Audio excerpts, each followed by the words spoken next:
নমস্কার, স্যাস ক্রিয়েটিভস আমাদের চ্যানেলের নাম।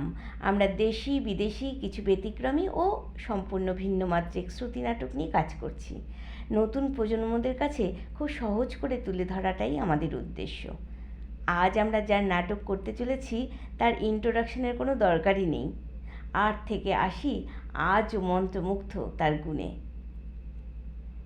যিনি বাংলা চলচ্চিত্রকে ভারত তথা বিশ্বের চলচ্চিত্র জগতে উচ্চ শিখরে পৌঁছে দিয়েছিলেন, তিনি সত্যজিৎ রায়।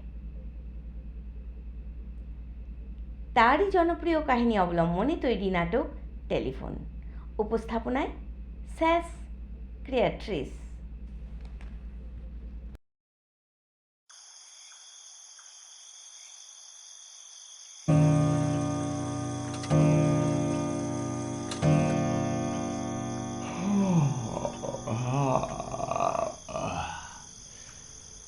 বাবা, 12টা বেজে গেল না।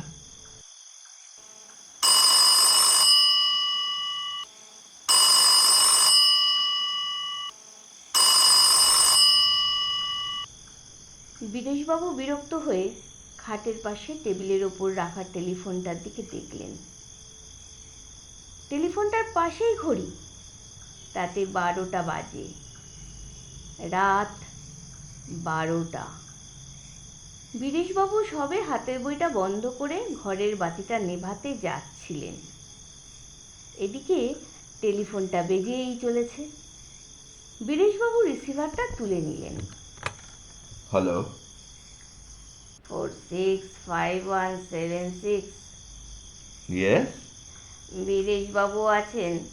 বিদেশ চন্দ্র নিয়োগী। কথা বলছি। নমস্কার নমস্কার। হ্যাঁ, নমস্কার। এত রাত্রে ফোন করছি বলে কিছু মনে করবেন না।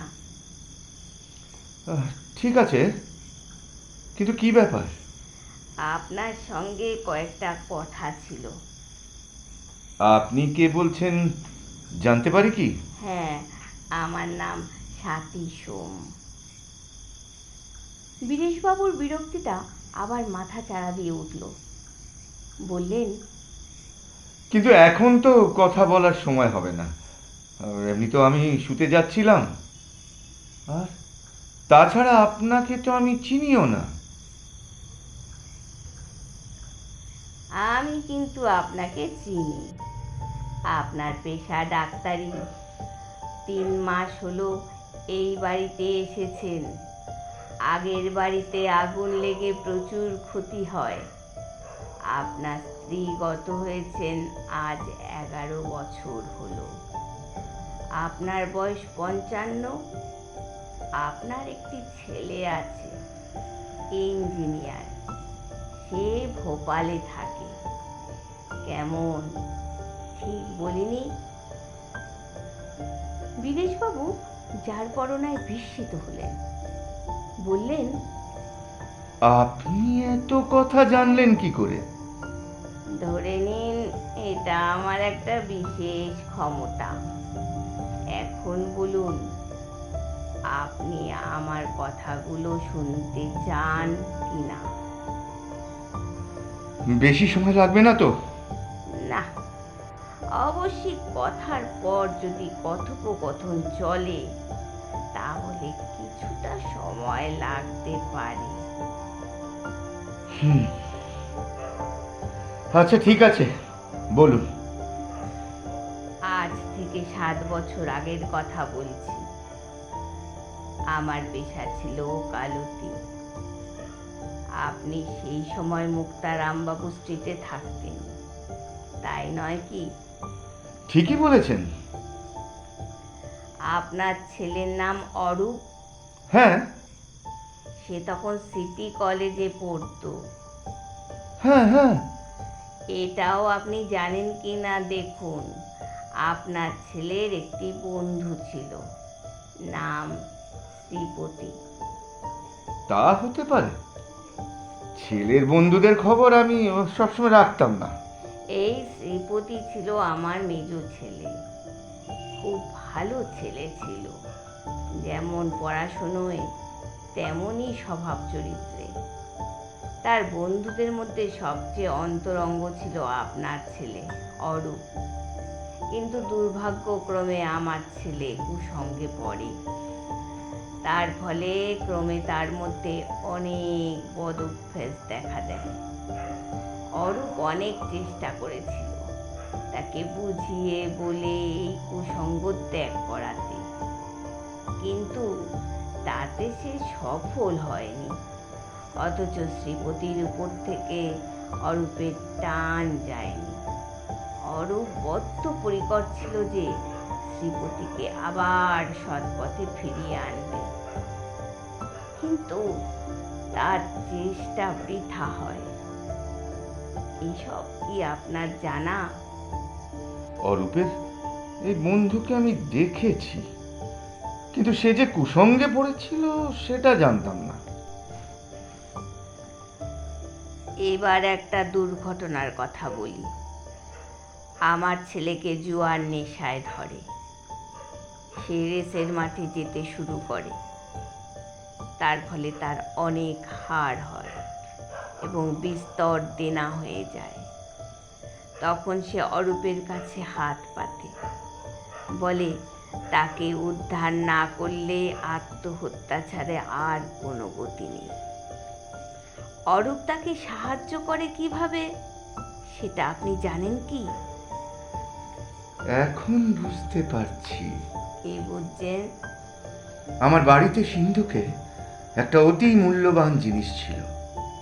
ওটা আমার ঠাকুরদার সম্পত্তি, একটা হীরের আংটি। হ্যাঁ, আপনার ঠাকুরদাদা ছিলেন চণ্ডীপুর এস্টেটের রাজার গৃহ চিকিৎসক। রাজাকে একবার দুরারোগ্য ব্যাধির হাত থেকে বাঁচিয়েছিলেন বলে রাজা খুশি হয়ে তাকে এই আংটিটি দেন। ঠিক বলিনি? হ্যাঁ, ঠিক, ঠিকই। এই আংটিটি সিন্ধুক থেকে বের করে আপনার ছেলে আমার ছেলেকে দিয়ে দেয়। আশ্চর্য ব্যাপার। আমরা এই আংটি অন্তর্ধান রহস্যের কোনো কিনারাই করতে পারিনি, এমনকি পুলিশও পারেনি। পারবে কি করে? আপনার ছেলে এত ভালো, তাকে আপনারা সন্দেহ করবেন কি করে? তা তো বটেই। সেই আংটি কিন্তু আমার ছেলের কাছেই থেকে যায়। আংটিটি তার এত ভালো লাগে যে সেটা সে হাতছাড়া করতে চায় না। শেষটায় আমি ছেলের অবস্থা জানতে পেরে মহাজনের কাছ থেকে টাকা নিয়ে তার দেনা শোধের ব্যবস্থা করি। আচ্ছা, সেই আংটি কি এখনো আপনার ছেলের কাছেই আছে? হ্যাঁ, কিন্তু সেটা সে আপনাকে ফেরত দিতে চায়। তার আংটির শখ মিটে গেছে। আংটি ফেরত দিয়ে সে কলঙ্কের হাত থেকে রেহাই পেতে চায়। তাছাড়া আপনার ছেলের মনেও একটা গ্লানি রয়েছে, সেটাও দূর করা দরকার। আপনার ছেলে কি আমার সঙ্গে দেখা করতে চায়? হ্যাঁ, এবং এখনই সে রওনা হয়েও গেছে। এতক্ষণে সে প্রায় আপনার বাড়ি পৌঁছে গেছে। তার নাম যেন কি বললেন? শ্রীপতি। আর আপনার নাম স্বাতী? হ্যাঁ। আপনাদের নাম কি সম্প্রতি খবরের কাগজে বেরিয়েছে? তা বেরিয়েছে। দাঁড়ান দাঁড়ান, আমাকে একটু মনে করতে দিন। করুন করুন, সময় নিন। বীরেশবাবু একটু ভাবতেই মনে পড়ল। মনে পড়েছে, কালকে কাগজেই বেরিয়েছে আপনাদের নাম। ব্যারাকপুর ট্রাঙ্ক রোডে একটা গাড়ি আর লরিতে সংঘর্ষের ফলে গাড়ির 3 জন যাত্রী তৎক্ষণাৎ মারা যান। তার মধ্যে একজন গাড়ির চালক আর 2 জন মা ও ছেলে, নাম স্বাতী সোম আর শ্রীপতি সোম। হ্যাঁ, আপনি ঠিকই বলছেন। আমি সেই স্বাতী সোম। আপনি? তার মানে আপনি যা ভাবছেন তাই। কিন্তু এই যে অসম্ভব। কেন অসম্ভব হবে? দেখুন তো আপনি কোনো শব্দ শুনতে পাচ্ছেন কি না? হ্যাঁ, পাচ্ছি। কে কে কে যেন আমার নিচে দরজায় টোকা মারছে। নিস্তব্ধ রাত্রে বীরেশবাবু স্পষ্ট শুনতে পেলেন সে শব্দ। টক টক টক টক। তারপর টেলিফোন শুনলেন। দরজাটা খুলে দিন বীরেশবাবু। না না না, আমি দরজা খুলবো না। বীরেশবাবু বুঝলেন তার গলা শুকিয়ে আসছে, তার ডান হাতে রিসিভার কাঁপছে, আবার টেলিফোনে কথা। দরজা না খুললেও সে ঢুকতে পারবে, সে ক্ষমতা তার আছে। এবার শুনুন তো কোনো আওয়াজ পাচ্ছেন কি না?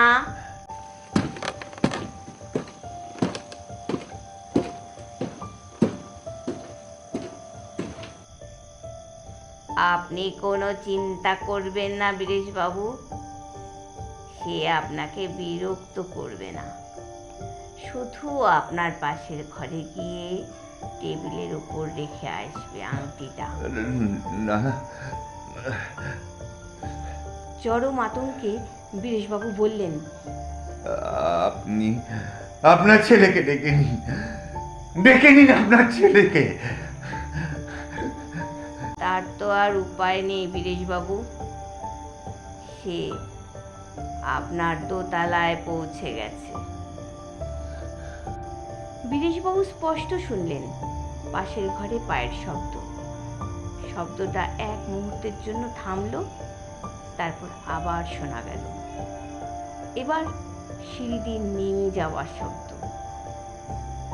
টেলিফোনে কথা এলো।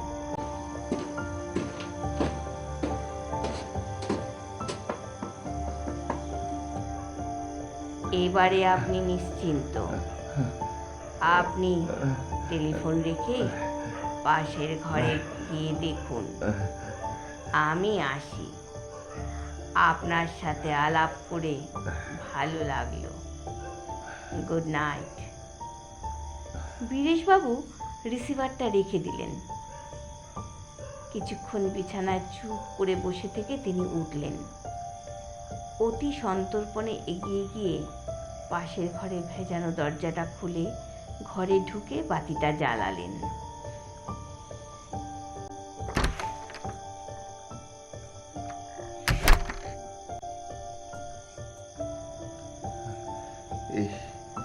এই পৌষ মাসেও আমার কপালে এত ঘাম কেন?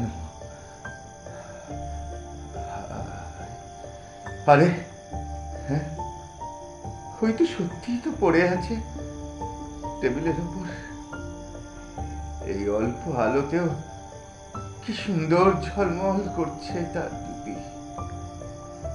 7 বছর পরে ফিরে পেলাম আমার ঠাকুরদার হীরের আংটি।